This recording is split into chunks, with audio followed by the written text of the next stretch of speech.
Oh,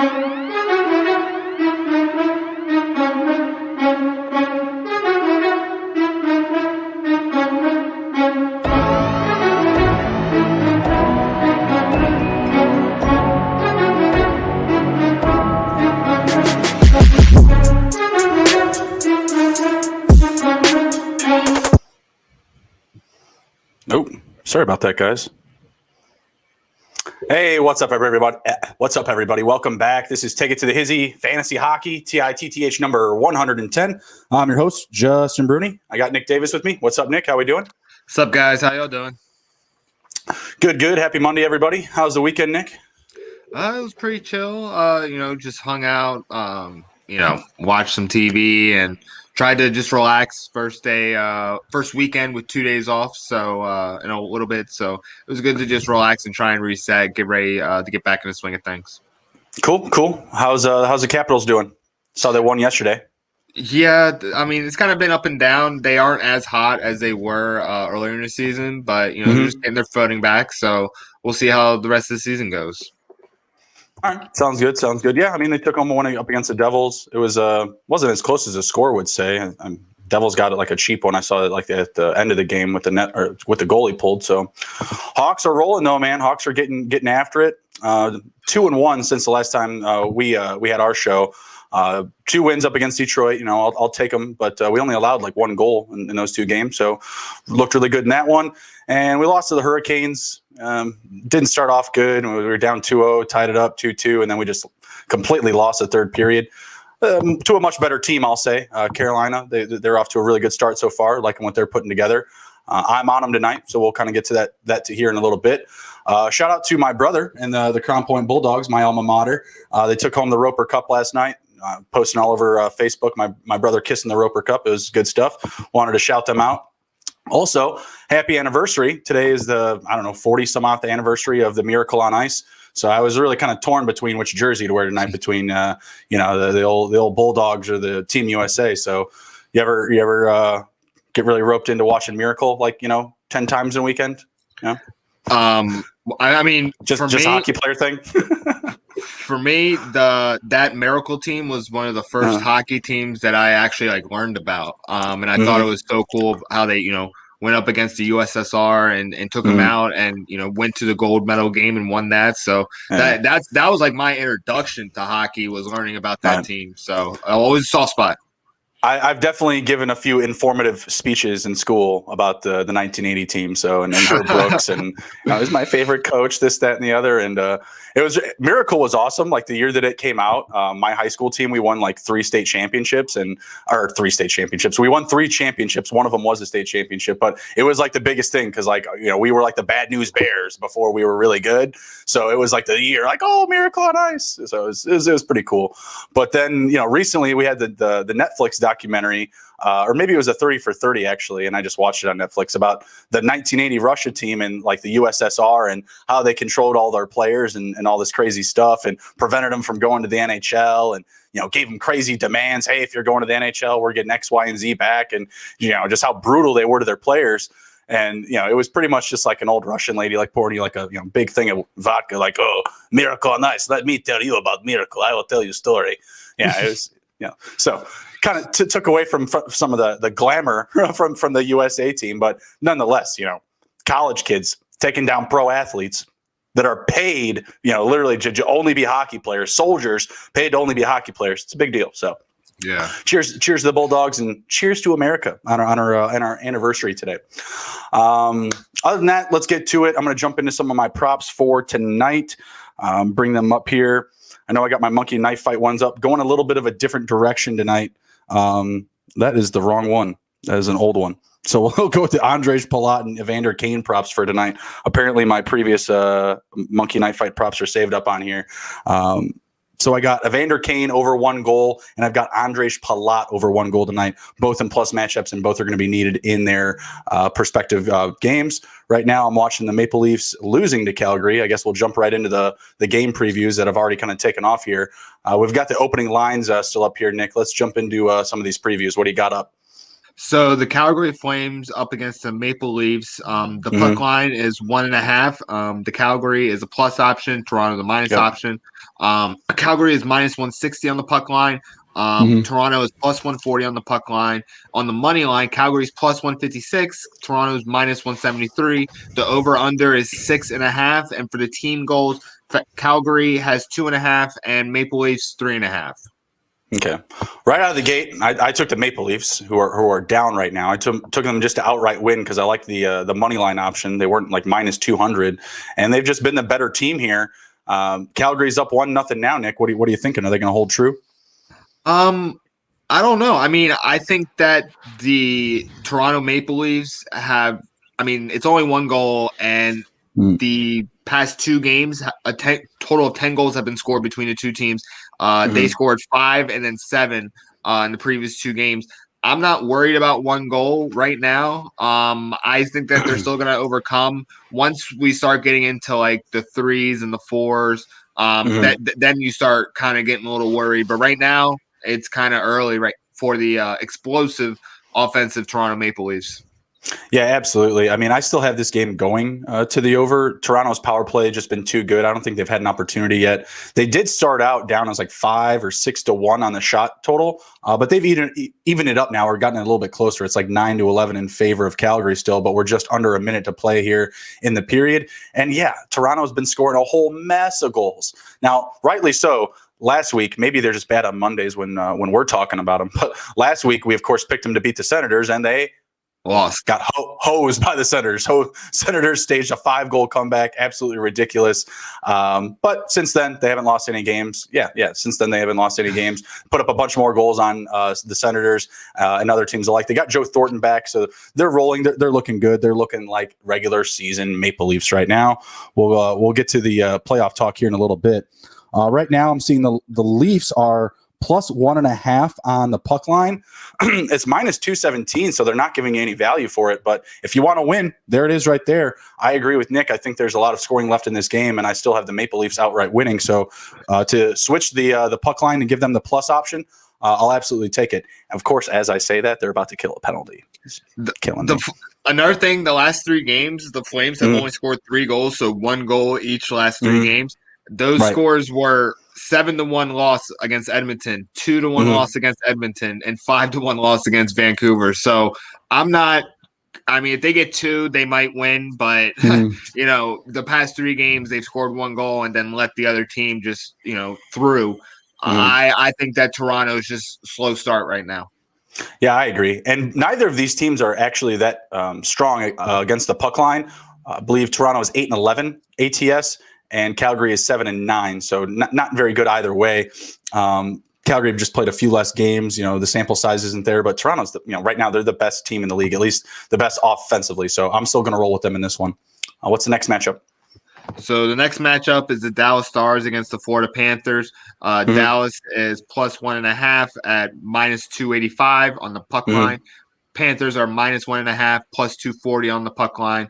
Money line, Dallas is plus 102. Panthers are minus 113. The over under is 5.5. Team goals 2.5 each. Okay. I like the total. I think they can definitely go hit the over here. Dallas right now, I believe, is up. I don't know if you have that live tally up, but I picked Florida in this one, and they've just been the better team in my opinion. Dallas, their last game, I believe, was on the 13th. They were slowed down, got held up for COVID, had some games postponed, and Florida's just looked really good. So I picked them to win this one. Do you have a live score? I do not have a live score right now. 1 second, let me get that up. I don't have it yet. Sorry. So Stars are up 1-0. Looks like it's the end of their first period. They're going to be going into the second. Yeah, give me the Panthers at plus 1.5 on the puck line. Like I said, they've been playing very well. They're flipping the number early, and I think I'm going to jump on it. I'm going to throw a little $10 holler on it just to kind of shore up some of my parlays because, yeah, I mean, I got the Panthers and I got the Maple Leafs in a couple of bets tonight, so I'm not liking that. So Dallas is up 1. Mm-hmm. Yeah, I'm still going to take Florida because their last 2 games against Carolina, they lost 3-4 and 5-3. And then they lost against the Blackhawks 1-2 in 2 overtime games. Then they lost against Columbus 3-4. So, it's kind of crazy because I remember being younger and like when a team like went up 1-0, it was kind of like, oh man, like it's going to be really hard to get that one goal. Now it's just kind of yeah, it's just kind of like there's no momentum on the first goal or even maybe the second goal because these teams are able to score 3 to 4 goals a game almost at any night. So I'm still going to take Florida on this one just because the Dallas Stars have shown nothing in terms of like being able to keep a lead. Both teams have pretty good power plays, similar penalty kills. They're kind of just like middle of the run. So I think they match up evenly pretty well. But like I said, Florida's just been better. They're putting a quality product on the ice right now. I'm going to be backing them, as far as I can, as far as I can throw them, which is really far right now. 6-4 in their last 10 straight up. Both teams have gone to the total. 5-1 for the Panthers in their last 6, and 5-2 for Dallas in their last 7. Albeit Dallas has had some time off, but when they've been playing, they've been scoring. So I like the over here. I think that's the best bet in this one still. Yeah, give me the over on this one. Even with Dallas losing, they were losing like 5-3, 3-4. So over 5.5. I mean, that's money. And I like either team to go over the 2.5 goal total. Yeah, me too. I like that. Cool. The next game is the Buffalo Sabres against the New York Islanders. On the puck line, Sabres are plus 1.5 at minus 180. Islanders are minus 1.5 plus 160. The money line, Sabres are plus 144. Islanders are minus 160. Over under is 5.5 team goals. Sabres at 2.5. Islanders at 3.5. Yeah, the books are giving me a deal on the Islanders here. Excuse me. They're 9-1 ATS in their last 10. And you're going to give me money line minus 167 all day. Give it here. I don't know the score of this one. Maybe I'm right upside down again on this matchup here, but I feel like the Islanders are going to pull this one out. It doesn't look like that one started yet, as far as I can tell. But yeah, give me the Islanders all day. They've been just a far better team. Buffalo right now, the bottom of their division. They're 1-5 in their last 6, or 1-4 in their last. 1-5 in their last 6. Yeah, just haven't been playing good hockey right now. Islanders can't skip a beat. They've got Varlamov in net. He's on my fantasy team, so I'm sticking to him. Let's go. Yeah, give me the Islanders. Buffalo did win against the Devils 2 days ago, but they lost their previous 4 games before that. 2 of those games were against the Islanders. They only scored 1 goal in 2 games, which is pretty bad. So I'm taking the Islanders, and give me they're going to cover the puck line too. Okay. Win by 2. Win by 2. I'm still going to take – I could see that happening and still hitting the under. Both teams are 4-1 to the under in their last 5 games. So I'm saying it's going to be a little bit of a tighter matchup. Buffalo, they're trying to find their identity. They're trying to get some momentum here. But I think the Islanders are going to be a little bit too much for them. And, the cherry on top, the Buffalo has not won in their last 5 visits to Brooklyn to the Islanders. So not going to be a win tonight for the Buffalo. Give me the Islanders in this one. Yeah, I agree. Next one is Tampa Bay Lightning against Carolina Hurricanes. On the puck line, Lightning is minus 1.5 at plus 195. Hurricanes plus 1.5 at minus 225. On the money line, Lightning is minus 120. Hurricanes is plus 109. Over under is a flat 6. Team goals for the Lightning is 3.5, and the Hurricanes is 2.5. It's going to be a good matchup. I'll touch with the over first, and the fact that there being no half points scares the hell out of me. But oddly enough, I'm going to take the under in this one. I think good hockey meets good hockey, and we see a little bit more defense from 2 offensive teams. I believe they've gone to the over, 5-2 in the last 7? Or no, I'm sorry, 7-3 for Tampa in their last 10 to hit the over, and 8-2 for Carolina in their last 10. So they're hitting the over here, but I'm going the opposite direction. They're playing each other in a back-to-back matchup. Carolina just won. I think they can win again, but I think it's going to be a chippier matchup. I think that Tampa is going to hold them to a closer one. I think they just got shut out 4-0. So I'm thinking like a 3-2, 2-1 type of game. Give me Carolina in a close one and the under. What do you think? I'm going to have to agree with you on that. The 2 times that Carolina has played Tampa Bay, they won 4-0 and 1-0. So these, it's not such a blowout that they're going to cover the over if it's lopsided. It's almost like they keep them tight in a way against the spread. So I'm gonna say that it's gonna be like a 3-2 win. Because the Lightning had lost previously and got shut out, so I do think they're gonna try and come back and right the ship. But I don't think it's gonna warrant a win because Carolina's had their number all year. Carolina, man, they play a very technical game. It's like watching it's like watching a team practice out there. Honestly, they never feel like overpressured, or at least it doesn't look that way. The passing is always crisp. They're always making like the right outlet pass, clearing the puck when they should, pinching it to the soft spots in the neutral zone when they can. Like they just look like a really good hockey team right now. And Tampa, they've been good, but recently they just, the lesser of the two, right? I don't really want to pick a winner here. I will take whoever the plus option is. Whoever they give the plus 1.5 to, give me that team and the under. And I know that the under isn't a trendy pick, but eventually, we got to see some low scoring games, right? Like eventually the scoring has to come down, and I'm betting it's tonight, especially with a Tampa Bay team that's going to be hungry, to respond. So while I think Carolina can win, I'm not putting my money there. I'm going to take whoever the plus option is on the 1.5. Is that Carolina? Yeah, it's Carolina. Yeah, so give me Carolina plus 1.5. It's only because of the plus, and give me the under here as a sneaky play for tonight. I think it's going to be a little disappointing for people expecting a lot of offense. Yeah, I can agree with that. All right, the next one is the Los Angeles Kings against the St. Louis Blues. On the puck line, Kings are plus 1.5 at minus 170. Blues is minus 1.5 at plus 150. On the money line, Kings is plus 142. Blues is minus 157.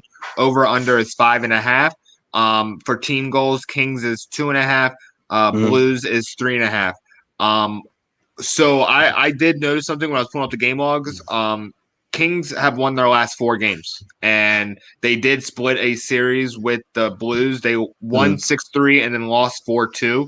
I think that this is a different Kings team that the St. Louis Blues have been facing. They have not been as successful. I mean, they've won 3 out of their last 5, but their last 3 games, they've lost their last 2. So they're sliding. I'm going to take the Kings just because it's the plus option on the money line. I like the pick just because they are hot. I am on the Blues because I feel like they get right, and I don't know if the Kings are a good enough team to take home 5 in a row, especially when going on the road. So I am on the opposite, but I like the play just because it's a trendy pick right now. Like they've won 4 in a row. The offense is there. I like the over more because you gave some good numbers to that as well. 4-2, 6-3, easily hitting the over. And overall, was it they're 5-2 in their last 7? Yeah, Kings 5-2 in their last 7 games, hitting the over. So I think that's the best bet here is taking over 5.5 goals. I am going to go contrarian and go with the Blues because I do still think that they are the better team. They're the better team, I believe, in regulation as well, or just like they have a better overall record in regulation. The Kings have needed some overtime wins. So I'm going to take the Blues to win.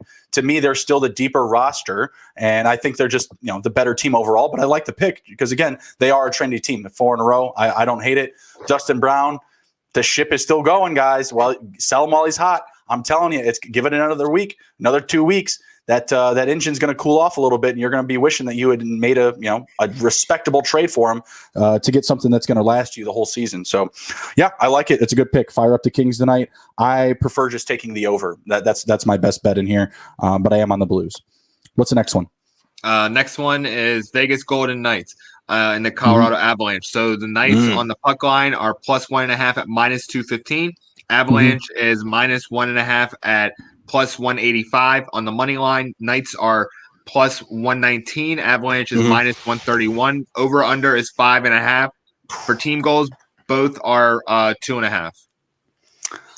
Man, all the trends say to take the under. I believe both teams, was it Vegas 5-5 in their last 5 games to hit the under. The Avs 4-5 in their last 5 to hit the under. I'm taking the over. I'm going to take the over.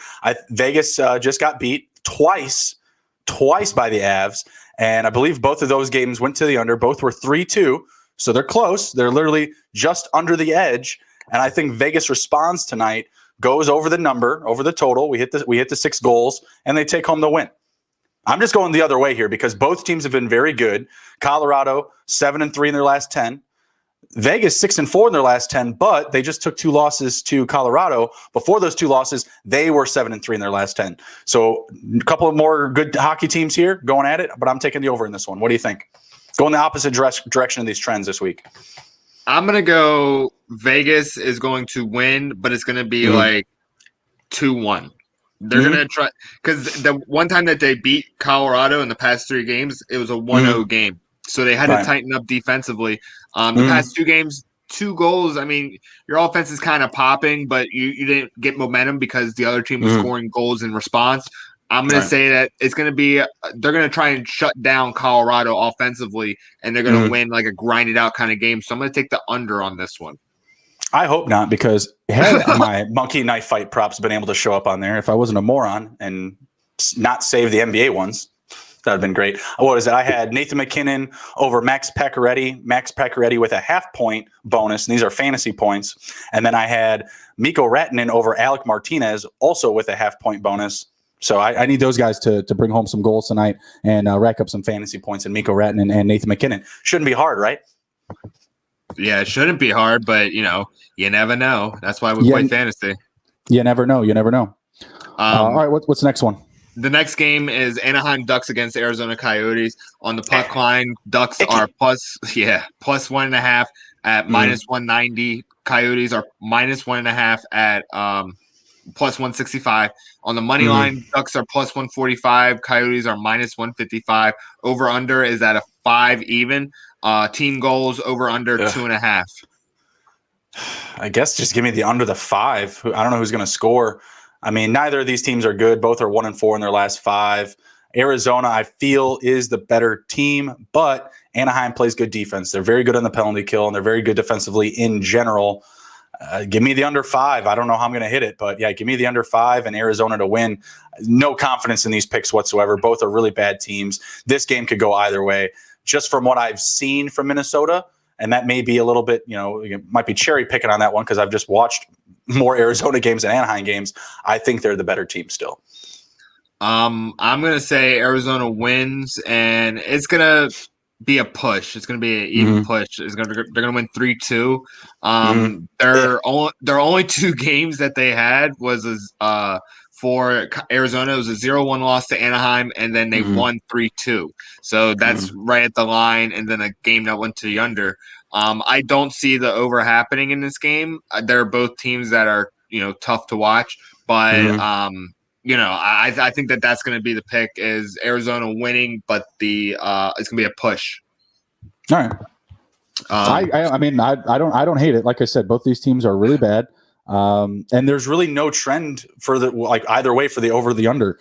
What is it? In their last 17, Arizona 10-6-1 to the over. Anaheim in their last 17, 12-5 to the under. Like, which way do you go here? And it's just a really odd number at the 5 low, no half point. If it was 5.5, I'd hammer the under all day. Even if it was minus 250, I'd just all right, give me my $5. Fine. I don't care. That's mine. Give me that. I'm taking it with me, whatever. Yeah. All right. What's the last one? So the last one is Minnesota Wild against the San Jose Sharks. On the puck line, Wild is minus 1.5 at plus 175. Sharks is plus 1.5 at minus 205. Money line, Wild is minus 145. Sharks is plus 131. Over under is 5.5. For team goals, Wild is 3.5. Sharks is 2.5. Yeah, I'm just going to take the Wild here. Not two great teams, but not Arizona and Anaheim by any means. I think the Wild are a better team, top to bottom. Neither are necessarily playing like elite hockey right now. Minnesota's had problems with, postponed games, and I think they're low on their game total right now. So I think they're kind of getting back into it. And man, the San Jose Sharks, just a really underwhelming team. I know they're not going to have Burns back tonight. I mean, I don't know what they don't do anything that well. They don't do anything to excite me. It's very hard for me to pick them. I got Evander Kane scoring a goal. That's about as much love as I can give him tonight. Yeah, I'm gonna say the Wild wins. It's interesting because the San Jose Sharks were like one of the few games that Anaheim scored 4 goals or more.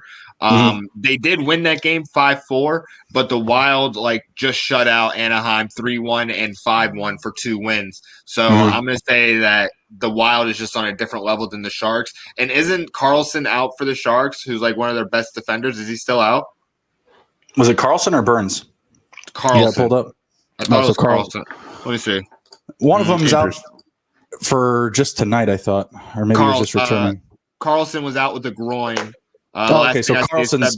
Sorry, Go ahead. Offensive defenseman for San Jose. I get him confused. No one can play defense there. They're all about scoring. So Carlson is out, not Burns. Sorry. Either way, they don't have that impressive of a roster. They're not very deep. I have no idea why Patrick Marleau went back to this team so he can play third line center, with a couple of young kids and just retire with the team that brought him the most happiness. I guess I don't know. Is San Jose the Jacksonville Jaguars of the NHL? Like, it's just kind of like a weird, like, pocket. Like, I don't know. I really liked Burns, and I really liked Carlson. Joe Thornton kind of, like, made the name for the Sharks. Like, I remember in high school, the Sharks were, like, one of the hottest teams in the West. And now they kind of just, like, fallen off, and it's almost like they refuse to say that they're rebuilding, and they need to rebuild with, they got Evander Kane who just, declared bankruptcy. I need to score tonight. Yeah, he needs a goal, but like he's not an offensive player that's like like a shooter like Panarin or Ovechkin or they need someone like that on offense to be able to bring the offense all out for everybody, I guess. Yeah. Well, Teemu Selanne ain't walking through that door anytime soon. So sorry, San Jose Sharks. They're a mess. And yeah, right. I mean, we got to drop it whenever you can. Yeah, absolutely. But yeah, no one like that's walking through the door. There's no savior for this franchise. They just lack a ton of depth, and it's just not a hockey destination for players. Like, oh yeah, let's go play in San Jose. Like it's not. So yeah, I guess it's kind of comparable to the Jacksonville Jaguars a little bit. Yeah. All right, cool. So those are all the previews. Let's jump over to the live options here. We got the Sabres off to a 1-0 lead. Not good for me. Right now, the Islanders are plus 1.5 on the puck line at minus 250. I recommend jumping on that. Goal total in this game right now is at 4.5 with 18:20 left in the second period. Will you jump on that live number? I'm all about it. Yeah, I'm all about it. Yeah, I think the Islanders get right here soon. Maple Leafs have failed to score, but they just started the second period, so we've already kind of touched on that. Hurricanes are up 1-0 over the Lightning. Right now, the Hurricanes flipped the switch. They are now minus 1.5 on the puck line. Game totals at 5.5. You want to touch it? Yeah. End of the first period. Yeah, I'm gonna take a risk on that. Yeah. All right. Well, I took the under in that one, so I'm pretty happy about the way that is started. Stars up over the Panthers still. All my favorites tonight are easily down 1-0. Not happy about it, but they're not down 2, so it could be worse. All right, let's jump over to some fantasy waiver wire, some guys that we could be potentially looking at in free agency. First up, I got Joe Thornton. He's out of the lineup right now, so we talked about him last week because he returned to the lineup. But if you see anybody dropping him, you should easily pick this guy up. What is it? Assist in his last game, goal and 2 assists, assist in the game before that. In his first game back, he had a goal and an assist. So if he's available, you got to grab him. I'm looking at him. He's available in my league right now, so I'm definitely going to be scooping him up. What's another one? Mats Zuccarello. Goal and an assist in his return in his last game, an assist before that, and not really that much. The Minnesota had a ton of games postponed. It was 5 games in a row. So he could be a name that's sitting there just because of the postponed games. Joel Eriksson Ek, also for Minnesota, line 1 center. I was able to pick him up this morning, so he's not on this list right now. But if he's available, again, they had 5 postponed games, so could be a name that's sitting there. Any names that you notice that we should be adding or dropping, Nick? Someone that I've seen on Fantasy Pros that they recommend, Anthony Mantha. He's had huge scoring, but if plus minus is a stat in your league, you might want to avoid all Red Wings. But he is a scorer, so you could get some points out of him. Someone's got to put it in the net. Someone's got to put it in the net. And then Kyle Palmieri, he's off to a really slow start, but he usually has 25 to 30 goals, so it's kind of like a buy low, sell high kind of thing. Could be someone that could play into your lineup later in the season. Okay, sounds good. Also, who is it? Alex Wenberg for the Florida Panthers. He's been coming on recently. Nothing in his last game, and he did finish with negative points. But before that, he had, +8, +8, +7, +4, putting together productive stat lines for your points leagues. So another one that I'd look at. And then I'll wrap mine up with Calvin Peterson, my boy Cal Pete. He's on fire. John Quick's on fire. LA goalies have been playing really well. I'll ride both I'll write both of them out. Whatever, if I can get one of them, I'll definitely throw them on my roster. I think that pretty much wraps it up for my ads. I didn't really have any drops. Any other ones you got, Nick? No, I don't really have any drops. Sorry. All right, sounds good. So let's jump into some player news. We got Artemi Panarin. Looks like he's going to be out for the unseeable future. We don't really know how many games this is going to go on here, but he's sitting out because Russian news stations broke out that he allegedly hit an 18-year-old woman or beat her up. We don't know the finer details yet. Back in 2011. So really random news, right? Nick, you want to give some context to it?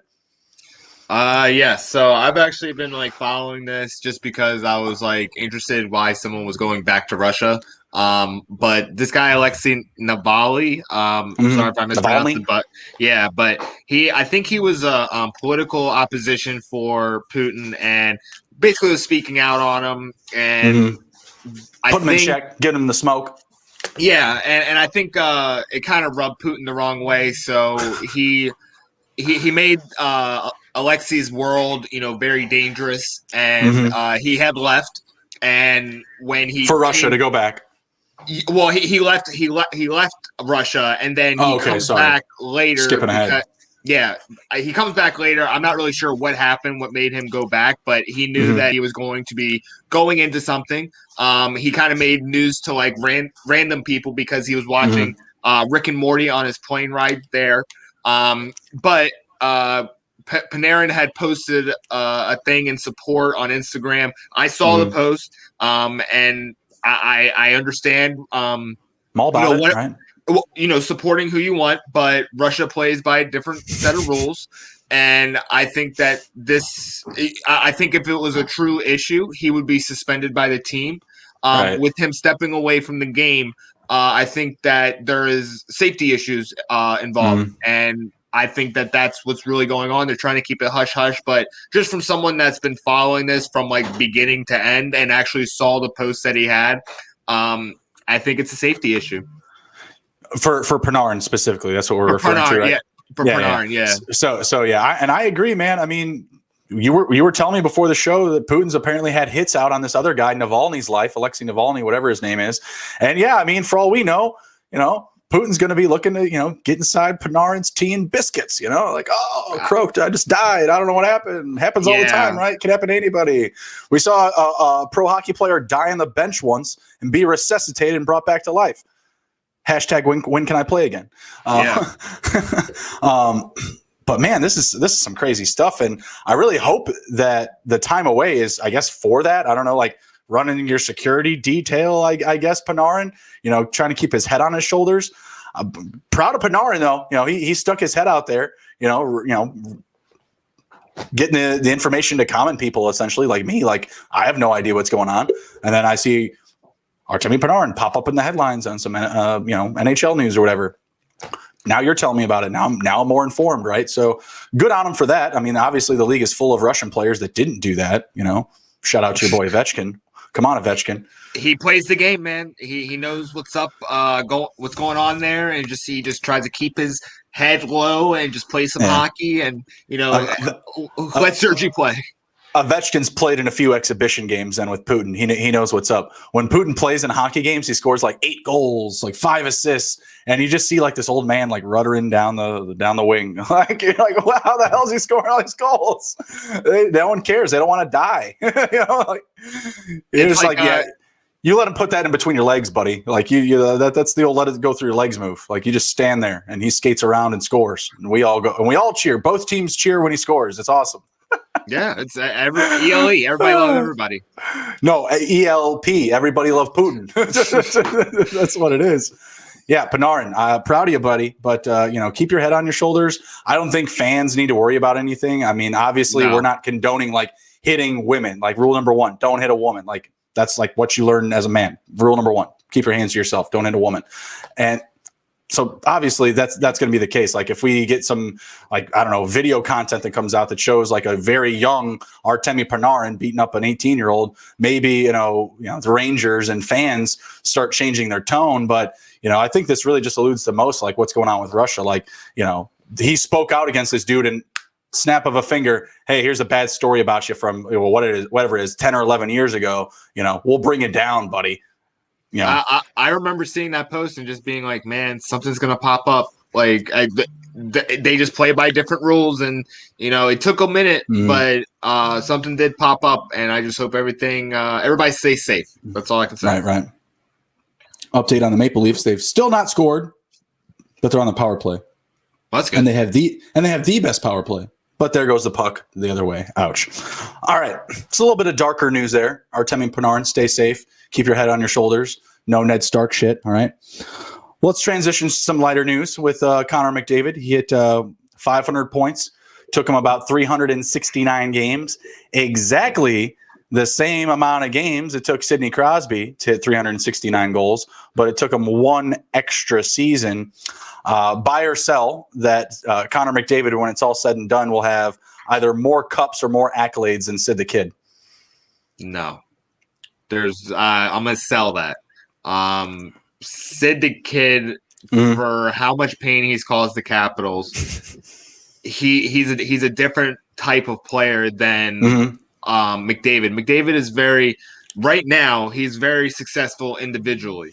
The team success exactly hasn't come completely yet, but with Pittsburgh, it was like they just added like a huge catalyst to their already built team. I think that with the Cups, I don't think that he's going to have the same amount as Sid the Kid.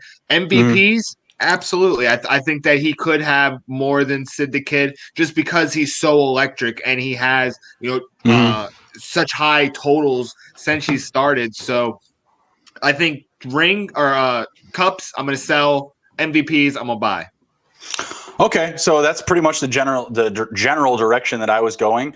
Is I think Connor McDavid has a legit chance if he plays long enough to catch Gretzky and points and everything. I really do, just because of his insane totals. Yeah, like I don't know how long he can actually keep that pace up, but if he does, then he's well in reach. He has enough time on him. If he plays for another 10 to 12 seasons at this pace, he could absolutely do it. He's only 24 years old, and he's at 506 right now. What's his career point? What's his career points? 506 over Divided 5 years. 506 by how many games now? 371. 371. 506 divided by 371. So is that 0.36 a game? No. Let's say we actually start playing, games again, full 82 seasons. That's 112 points a year. By another 12, I'm not saying you can do that across 12 years. That would be insane. But that's another 1,000 points that easily puts him into the 1,800 slot.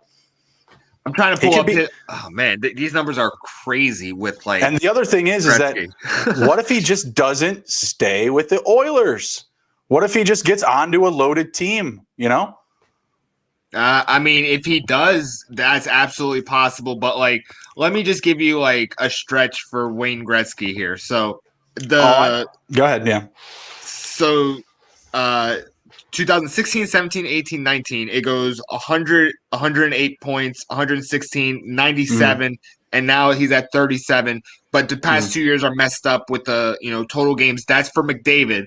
So if we just go to when Gretzky's actually starting in 1980, which was or 79, which is 19 years old, he gets 137 points, 164, 212, 196, 205, 208. I'm like, man, do you really think that McDavid can reach those numbers in today's NHL? I just feel like he could put McDavid could have the ability to play to that same age, like 38, 40, just because he just has that touch. Like if you don't lose that, you know what I mean? Like just finishing and scoring. Look at guys like Patrick Marleau and Joe Thornton right now. Imagine Connor McDavid at that age. And just obviously we always talk on every sports show ever, the advancement of technology and athletes, the way the game is constantly changing. I mean, obviously back then the game was very different. We went through a period of where there was a ton of goal scoring. It really, really slowed down, and it's kind of starting to pick up again. And the rules are kind of trending in that direction for more scoring. right? So if we kind of get back to that general theme of, hey, there's a lot of scoring, we got these young superstars, that's how the game's going to prosper is their success. I mean, what if he winds up going to, like I mentioned, kind of like another team, and he kind of takes off even beyond his point totals now because he plays with better players? He doesn't have necessarily like elite line mates. He's not even playing with the next best player on his team in Leon Draisaitl. Most teams, the best players are playing on the top line. Look at the Bruins and Pasternak and Marchand. I agree. I think if to be completely honest, I'm doing a lot of like analysis while you're talking about, and I'm looking at Wayne Gretzky. I'm looking at Connor McDavid. If Connor McDavid is going to touch any kind of numbers of Wayne Gretzky, he needs Draisaitl on his line. That's somebody. You got to put him on there because like his highest assist total is 76, and he got 116 points that year for McDavid. Yep. Like, let's just do same year. So 22 years old. Gretzky's 22 years old. He had 71 goals, 125 assists, and 196 points in 80 games. Those are like deity gaudy numbers. Like those are gaudy, crazy numbers. And McDavid is at like half that. Well, at 22 he was, at 196 he was still over 100 points, though, wasn't he? Yeah, he was at 116. Yeah. So not exactly half. But still, but it needs to be noted that 70 points still is a huge stretch. Like that, obviously, it's a lot. That's an extra point a game. And again, the game is different, but I feel like McDavid is most likely to get up into that conversation over the younger athletes that we're seeing now. Like Matthews, I don't see him getting into that mix. I don't see him even getting into the goal mix. I don't see. Sorry. I could see McDavid being the highest scorer of this generation. Oh yeah, absolutely. I'm saying he will be. Yeah, I can definitely agree to that. But like touching Gretzky's numbers, I'm just kind of like, man, there's got to be some crazy things that happen. Like either he's got to go to like a completely loaded team, or he's got to have Draisaitl on his line and then add another person just to get that extra firepower. I mean, Gretzky's numbers are insane, and it's just like, well, look up a guy like Yari Curry for the Edmonton Oilers. I believe he's top 10 in the NHL in history in points. No one knows his name. What's his name? Yari Curry. He was like one of my favorite players growing up because he was Gretzky's Robin, and he just set him up for these easy, beautiful passes, easy plays for Gretzky to just dump in the wide open net. Yari Curry. No one knows, not a household name. Some hockey players, probably some older fans know about Yari Curry. But that's what I'm saying is you got to have that guy that can feed you. And I was about to say Nathan McKinnon for some reason. And McDavid, he's just that guy. And when you watch him, man, he is so explosive. I mean, just watching him just poke check, burn a guy or two, and then just pull up and shoot and score. Just like he makes everything look so simple. His shots are so powerful. I mean, it doesn't look like it, but his shots are just as hard as Alexander Ovechkin's. He just doesn't take those clappers as much. I mean, he's got a rocket of a shot. He looks effortless. It does. That's what I describe him. Like when you see Ovechkin like wind up, like you can literally see the power coursing from his legs to his stick. Like it's incredible. Yep. But because McDavid, he takes his whole body into it. His whole body goes into it. God bless it. The flames are up again. Gah. But McDavid, he's so effortless. He makes everything look so easy. I just looked up Yari Curry's stats. I mean, he's basically Draisaitl. Like, okay, so my question is, would you keep McDavid at the center position, or would you move him to wing if you put Draisaitl on the line with him? No, I just keep him at center. Okay. Because he needs to be moving around the ice. He needs to be active. When you're trying to break out of your own end, you want the fastest guy like McDavid moving to the strong side. Wherever the puck is coming from, McDavid should be on the other end receiving it and taking off into a break or into the middle of the ice, because once he's going at full speed with that puck, unless you got a wall, you're not stopping him. That's just facts. And there are ways to defend him, to keep your body in front of him, shadow him, really slow down his legs and his stride. But it's not something that can be contained forever. It just can't, So yeah, he's just the bee's knees right now. Top of the points chart still. I know Draisaitl sat out the other day after he had a big game, but that's another thing too. What's up? What's your cat's name? I wanted to call her cat Shadow. Jinx. I want to call your cat Shadow because it's all black. Jinx. What's up, Jinx? He found his hair tie. Sorry, he wants me to play with him. Cats and their hair ties. What are you gonna do? Yeah. All right, so let's move over to the player futures. We'll briefly touch on McDavid here. We got the MVP race up. McDavid, I already know, is at the top of that list. Who right now can, other than Draisaitl, could go toe to toe with McDavid for MVP? Maybe McKinnon, if there's more team success. Yeah, Just McKinnon is high scoring. McKinnon is tough for me because that team is very deep with talent. You know, they got Mikko Rantanen, they've got McKinnon, and they also got another guy that we'll talk about here soon, and Cal Maker. Cal Maker, heck, I mean, I feel like he should be up there for MVP as well. The stats and flashy numbers won't be there, in comparison to these other guys. But I feel like it could potentially be a dark horse. You know, if it's not going to be McDavid, I kind of want to throw, some direction towards like, a Brad Marchand or a Patrick Kane or a Jonathan Huberdeau. Just because I feel like this year the NHL is going to be really creative with their marketing, and realistically, that's what these awards are. Let's give somebody some more hype. Hypes up some more conversation about the league in general. That's why I feel like it'll. Yeah, exactly. That's why I feel like it'll be McDavid. But if it's not, Patrick Kane for my Blackhawks, they keep it up. They make the playoffs. I don't know. What do you think? I think it's possible. I mean, team success, like the guys that have the, they have the ability, but also you got to have some team success to be able to get the MVP trophy.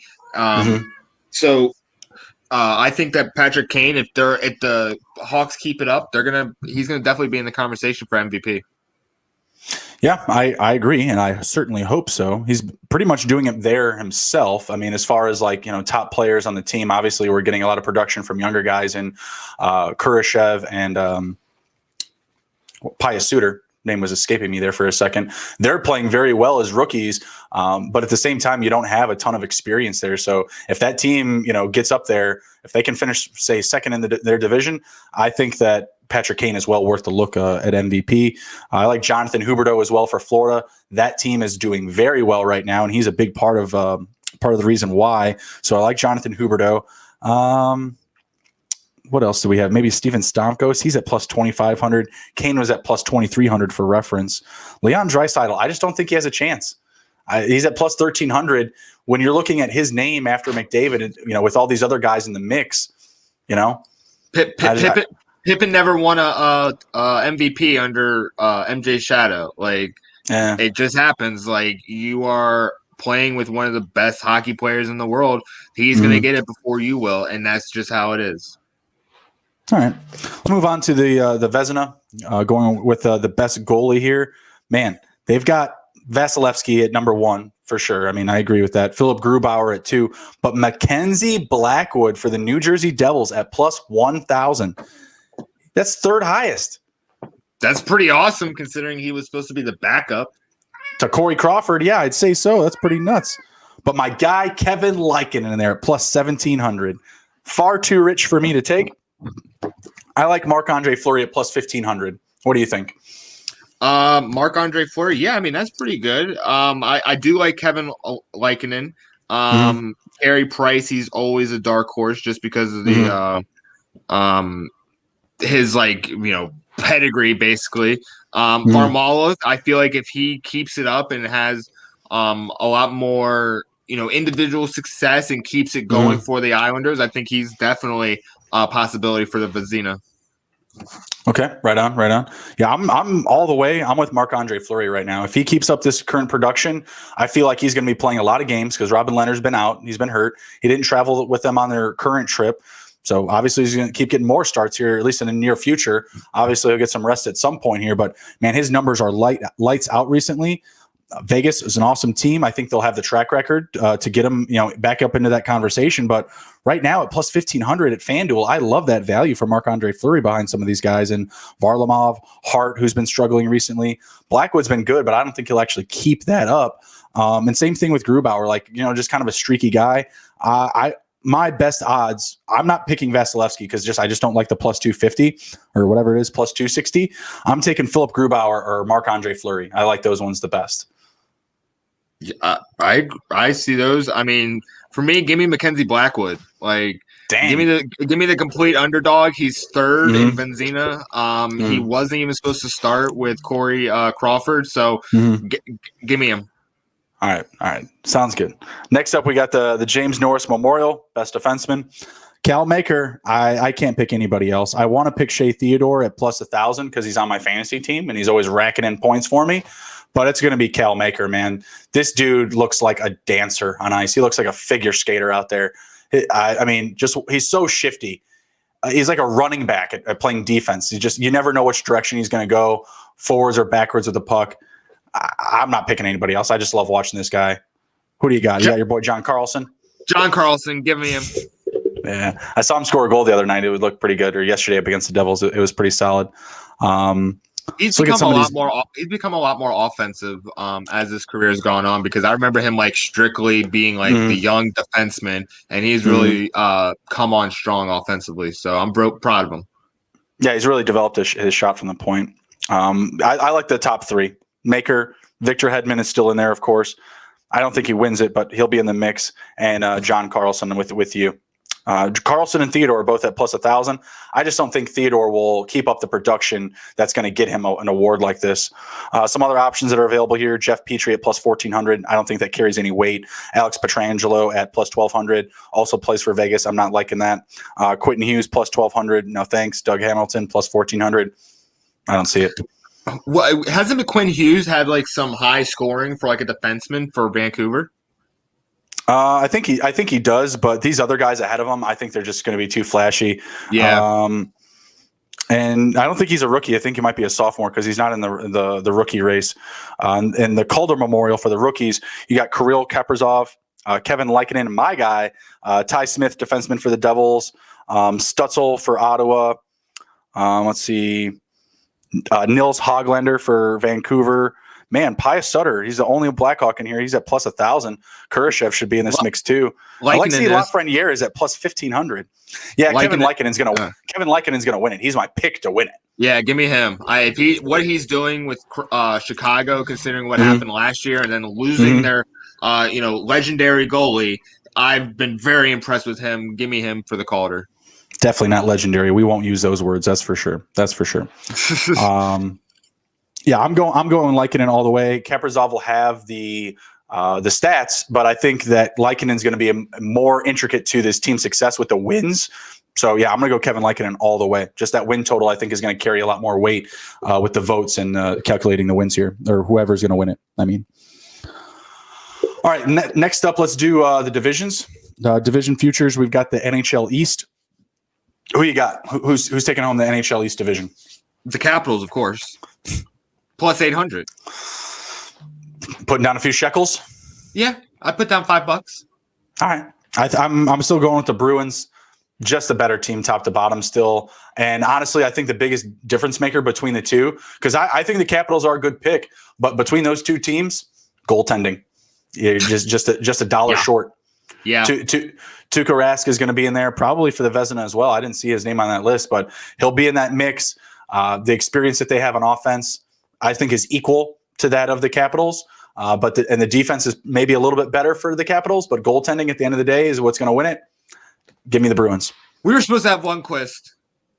He had open heart surgery. It sucks. It breaks my heart. I really wanted to see him in Capitals red, but I don't want to talk about it. It breaks my heart. You had the name there. You had him in the building.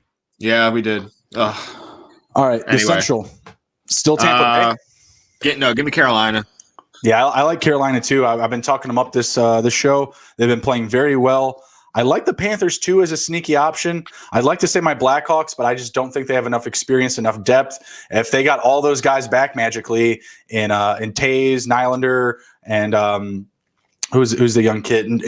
Strom's out now too, I think, with concussion protocol. That's just a short-term thing, but they'll need him back as well. So yeah, I'm not taking them to win the division. Plus 2,400 is a little bit too steep for me. As a fan, I'd like to take it, but I can't do it. I think they're going to finish second best at best in the Central. In the NHL North Division, Maple Leafs. The Maple Leafs. Mm-hmm. Give me Edmonton. Give me Edmonton. I think that the offense is really going to carry them. I think Toronto is going to start regressing back to the mean. I don't know. Like they are explosive, but I think Edmonton is kind of gonna start working their way up the standings a little bit and surprise people. Yeah, Toronto, regular season team, regular season gold. I'm going to stick with them the whole way through here. They got a 2-man advantage right now. Let's see what they do here. Down 2-0, shot from the point. Markstrom, too good for it. Matthews on the sideboard, behind the net. Cross ice pass, nothing. Just taking too much time here, not getting enough shots. Shot from the point. Another save by Markstrom. You're not getting too many good looks despite the extra 2-man advantage here for the Maple Leafs. All right, next up we got the NHL West. It's pretty much a heads-up battle between the Knights and the Avs. The Avs have looked a little bit better up against Vegas recently. Who you got? I'm going to give me Vegas. I can't go against what they have built in their organization. They're basically solid top to bottom, and I think that their consistency will definitely outpace everyone else in the West. Colorado will definitely give them a run for their money, but I think top to bottom they're better than Colorado. Yeah, I agree. But man, Colorado, they've been showing us something recently here. They look really good. Obviously, the 2 recent wins up against Vegas, that looks a little bit better on paper to go with the Avs. But yeah, I agree with you. I think top to bottom, they are a better team, but they're a better team defensively than the Avalanche. You know, they can meet fire with fire offensively, and they can give you that little extra layer of defense as well. So yeah, give me Vegas to win that one. Before we close it out here, we're just going to kind of touch on these divisions in general and kind of breaking down how the playoffs are looking, because what's going to happen once we get to the playoffs, each division, the first round will be the first 4 teams essentially. So the 1 will play the 4 and the 2 will play the 3, and that will be the first round. And the NHL is doing this as a form to combat COVID, right? So there's still continued less travel, and more specifically for Canada, because Canada, I don't know how it's going to work with them. Like once the playoffs do arrive, are they going to let these teams in to play against them, or do the Canadian teams have to kind of do like what the Raptors are doing and find a new home, like in Tampa or Arizona or Vegas or something like that, where they're essentially, continuously quarantined and, but they don't get to play in Canada. I'm not sure how that part will work, but we are going to touch right now on how the divisions will kind of shake up if the playoffs were to start today. So for the Central, we would have a matchup between Carolina and Tampa Bay, Carolina being the 1 seed and Tampa being the 4. Who takes that one home, Nick? Give me Carolina. I'm going to take Tampa still. I think they'll be the better team in the playoffs. They showed us last year they're just too good, too deep. And who knows? You never know when one of those crazy injury guys could come back. I know Kucherov is supposed to be out for the year, but you never know. Maybe he gets like a random return from injury. I'm still going to take Tampa Bay. Also the better team, just like defensively, goaltending. They got the extra check mark there, right? The next one, we've got Chicago and Florida. Sadly, I still have to go with Florida. What do you think? I'm going to go with Chicago. Dang. Joe Quenneville losing a playoff series to the Blackhawks. I don't think he'll allow it. I don't think he'll allow it. Karma. Yeah. He was the one that got effed. No, I used the wrong word on that one. Yeah. I got him sticking it to the Blackhawks, those dummies. Ugh. Jeremy Colleton. Like, what in the F, man? Killing me. No, we don't want to win games. No, we don't want to continue to compete. I'm literally over here picking them not to win a playoff series. So, yeah, hey, Nick, appreciate it. Love it. Love the pick, buddy. But I don't believe in it. I don't believe in them. Quenneville. I was going to say, you could do an emotional hedge with that series. I could, but I'm going to be on Quenneville on that one. He'll have those dudes breathing fire when they come out of there. He will have them so motivated and ready to go. They'll be taking Patrick Kane's head off. All right, next up we got the East. Right now it would be Boston versus the Penguins in the first round. I'm taking Boston. I'm taking Boston. Washington versus the Flyers. You're taking Washington. I'll go Washington there as well. I think they'll have just a little bit extra for them on offense, so I'll take Washington there. In the North, we've got Toronto versus Montreal. Oof. I'm gonna say Montreal. Yep, because it's the playoffs and it's time for Toronto to lose. Yeah, I mean, Montreal is not that bad a team. If they were to run into Montreal or Edmonton in that first series, I think they could beat both. But I think Edmonton will probably finish second. Right now, they are in second over Winnipeg, so that would be the next matchup. Who do you take there? Give me Edmonton. Yeah, I think Edmonton beats Winnipeg straight up in one series. I don't know if Edmonton moves on past the second round, but I do think that they take home the first round. They're going to have a sour taste from last year, losing to the Blackhawks in a mini series. In the West, we've got the Blues leading it by just an edge, 22 to 21 points over Vegas. St. Louis versus the Kings. Wow, the Kings in the playoffs. Give me the Kings. I can't do it. I don't even know if the Kings will make it. They're tied with Arizona right there. I'm going to take St. Louis to just come out right versus that. I don't know if St. Louis will necessarily win that division either. That's a pretty close division. Vegas and Colorado opening round. They give it to us again. Vegas. Yeah, I'm going to go Vegas as well. I just think they're the better team top to bottom. So, all right, cool. Well, that was Take It to the Hizzy, number 110. You got anything to close it down with, Nick? Nope, I'm good. I'll see you guys Thursday next week with NHL, but I'll be on Thursday for football. Yep. This week we got football coming back on Thursday. We got Take It to the Hizzy number 109, fantasy basketball on Wednesday. So be sure to stop in, support the channel. Take care. Be well. We'll see you guys next time. See you guys.